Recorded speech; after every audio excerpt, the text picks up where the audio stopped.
Salam, selamat pagi Bapak Ibu yang terkasih dalam Tuhan. Renungan pagi Kamis 2 Februari 2023 dengan tema Pemilik Kerajaan Allah.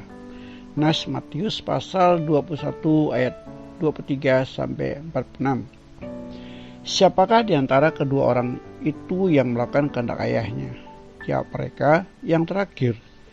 Kata Yesus kepada mereka, Aku berkata kepadamu, sesungguhnya pemungut-pemungut cukai dan perempuan-perempuan sundal akan mendahului kamu masuk ke dalam kerajaan Allah. Matius pasal 21 ayat 31. Siapakah pemilik kerajaan Allah?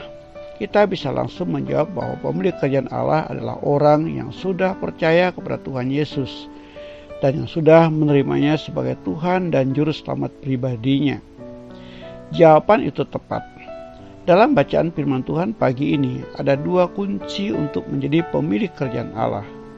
Pertama adalah orang yang memilih percaya. Artinya orang yang mau melakukan kehendak Allah. Imam-imam kepala dan tua-tua bangsa Yahudi adalah orang yang dipercayakan untuk menjadi pemilik kerajaan Allah. Tapi mereka menolaknya dan tidak percaya dan bahkan berusaha untuk menyingkirkan. Hal ini terlihat bagaimana cara mereka ingin menjebak serta mencari kesalahan Yesus agar mereka dapat menuntutnya. Berbeda dengan para pemungut cukai dan perempuan-perempuan sundal. Mereka menyadari akan dosa mereka dan percaya bahwa hanya Yesus yang dapat mengampuni dosa dan menyelamatkan mereka dari hukuman kekal. Itulah sebabnya Yesus berkata, siapakah di antara kedua orang itu yang melakukan kehendak ayahnya? Jawab mereka, yang terakhir. Kata Yesus kepada mereka, Aku berkata kepadamu, sesungguhnya pemungut-pemungut cukai dan perempuan-perempuan sundal akan mendahului kamu masuk ke dalam kerajaan Allah. Matius 21 ayat 31. Dari bagian ini kita dapat belajar bahwa pemilik kerajaan Allah bukanlah orang-orang yang menganggap dirinya merasa berkuasa, menganggap diri mereka benar dan tidak perlu percaya dan bertobat, melainkan orang yang memilih untuk percaya dan bertobat, seperti para pemungut cukai dan perempuan-perempuan sundal. Ini maksudnya adalah gambaran orang-orang yang berdosa datang kepada Yesus dan bertobat. Orang-orang seperti inilah menjadi pemilik kerajaan Allah. Kedua adalah orang setia kepada Allah. Dalam perumpamaan tentang penggarap kebun anggur, Matius pasal 21 ayat 33 sampai 6 menjelaskan sifat orang yang tidak setia. Mereka sudah dipercayakan, namun kepercayaan itu disalahgunakan.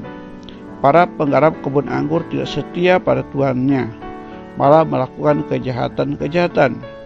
Itulah sebabnya dikatakan kerajaan Allah akan diambil daripadamu dan akan diberikan kepada suatu bangsa yang akan menghasilkan buah kerajaan.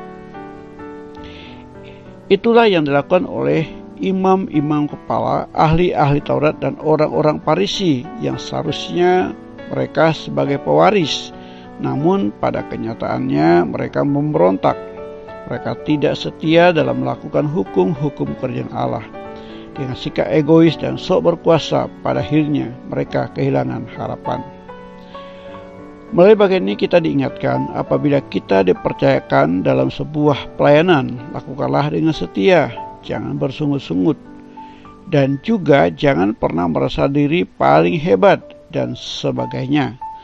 Tetapi tetaplah rendah hati, ramah seorang terhadap yang lain. Tetap setia, sebab Tuhan Yesus terlebih dahulu setia, bahkan setia sampai mati. Semua Yesus lakukan karena cintanya kepada kita. Selamat pagi, selamat beraktivitas. Tuhan Yesus memberkati.